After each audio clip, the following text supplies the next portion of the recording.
Kuala Lumpur நகராண்மை கழகமான DBKL April 1ஆம் தேதி முதல் டிசம்பர் 31, 2027 வரை அமலில் இருக்கும் ஹாக்கர் எனப்படும் தெரு வியாபாரிகளுக்கான தளங்கள் மற்றும் அதன் மேற்பார்வையின் கீழ் தேர்ந்தெடுக்கப்பட்ட வளாகங்களுக்கான வாடகை விகிதங்களில் 50 விழுக்காடு குறைப்பை அறிவித்துள்ளது. இந்த முயற்சி கூட்டரசு தலைநகரில் டிபிகேஎலுக்கு சொந்தமான 10,000க்கும் மேற்பட்ட ஹாக்கர் தளங்கள் மற்றும் சிறு வணிக வளாகங்களுக்கு பயனளிக்கும் என்று எதிர்பார்க்கப்படுவதாக கூட்டரசு பிரதேச அமைச்சர் ஹன்னா ஐயோ தெரிவித்துள்ளார்.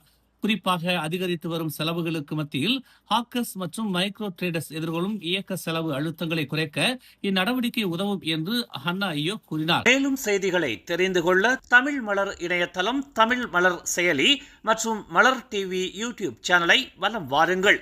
எங்களோடு இணைந்திருக்க மலர் டிவியை பதிவு செய்து கொள்ளுங்கள். உறவுகள் மகிழ்ந்திட விருப்பம் மற்றும் பகிர்வு சேவையை சொடுக்கிடுங்கள்.